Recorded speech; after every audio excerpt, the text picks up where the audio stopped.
Good morning, everyone.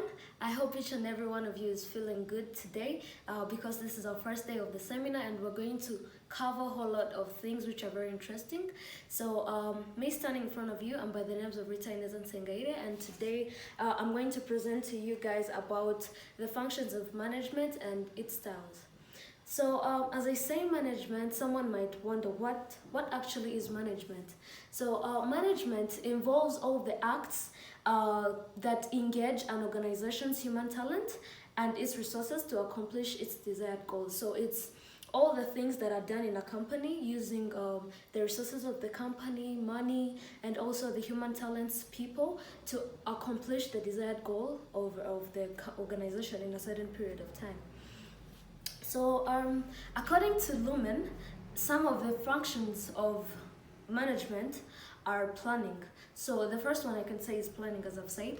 So planning, it involves deciding what will happen in the future and how it will happen.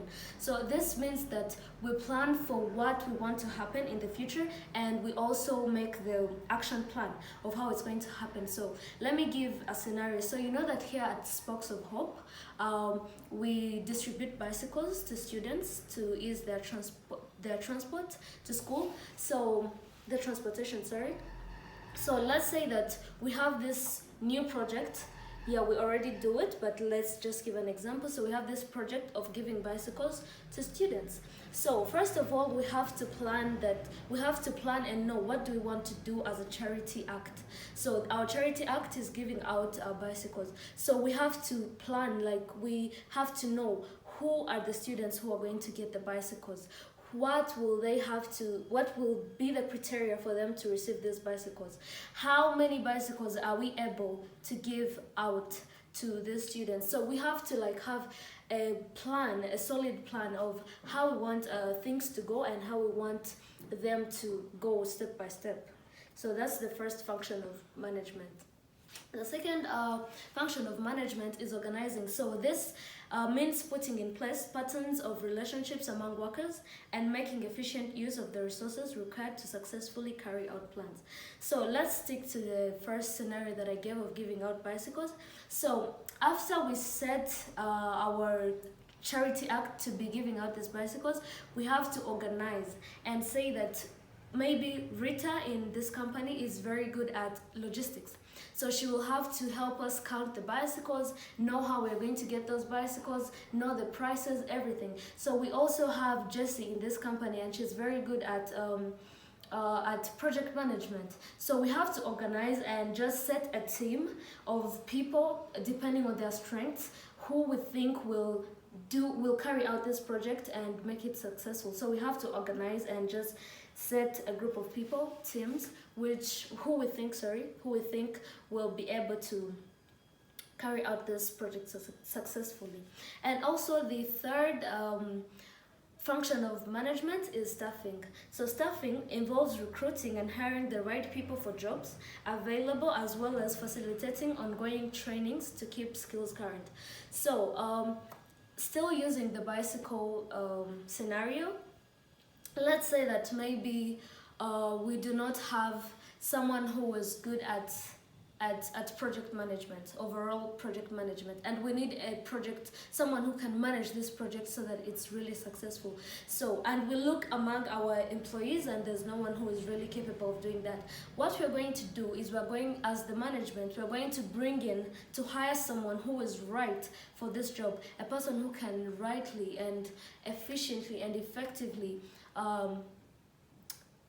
control or manage this project until its end. So, or if not, as the part that I said, facilitating ongoing trainings, if we cannot bring in someone or we do not think it's the best idea to bring in someone, we're going to train the employees that we have and turn them into the project managers that we need for the success of this project. So that's also something very crucial that management has to do. So another one, the fourth one, is leading or directing. So we have, as the management, we have to determine what needs to be done in a certain situation and getting people to do it. So after getting the right employees, the right team to work on this, planning and knowing the resources that this project is going to take, we have to direct these people to doing what we really want this project to be. So let's say that we have already known that we have to give them we have to give bicycles to students. We're going to make sure that these employees now start reaching out to students, like asking them questions that will help us to know which students really deserve to be given these bicycles. So we have to direct the employees into doing the right thing that we think is crucial and important for the success of the project. Last but not the least, is controlling. The management should control and monitor. So if we have given our team the right tools to use and we have directed them what to do, we have to then go back and control and check, evaluate, and see whether the things that we want them to do are the ones they're doing, and see whether the bicycles are enough. So, and here, by then, if we see that the bicycles are not enough or they're not doing good, we give them feedback, or we also increase the budget for the bicycles. So in other terms, it means controlling is just checking the current outcomes against the former objectives that we had, and also making adjustments when necessary so that the goals are achieved. As simple as that. So continuing to management styles, we have very many management styles, but I chose to focus on 3 of them: the directing style, the discussing style, and also the delegating style. So first of all, the directing style promotes learning through listening and following directions given by the manager to the employees. Here what they mean is that the employer here in the directing style tells the employees what they need to do and how they are going to do it. He doesn't need to explain why he's telling you to do this, you just have to follow the directions. So this style has different strengths and weaknesses, as any of them would have. So it has its strength. The first strength, it enables work to flow smoothly without a lot of unnecessary delays. Also, the manager here is in full control of what happens at all times. So the weakness also of this directing style is that employees have very little opportunity for learning, and also there is need for constant approvals. Every little thing needs approval from the leader, which can decrease the efficiency and productivity of the project. So an example of where this directing style would be very good is in the construction, maybe should I say industry.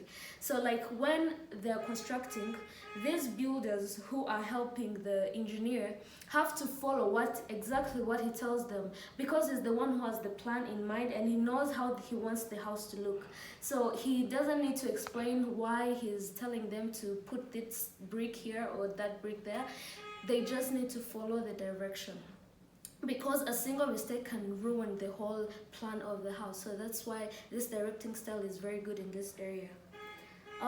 The second management style is the delegating style. So here it promotes learning through empowerment. So here is when the manager assigns tasks to the employees, and he might assign it to them individually or in a group. So here it's just giving them tasks that he would have done himself, or that he thinks are really big to take on, but he trusts them and gives them to the employees. So the strength of this style is that it builds trust between employees and their workers, and it also improves communication between them, and it also improves efficiency, productivity, and it also saves time, and it also gives the employees the opportunity to learn and develop new skills.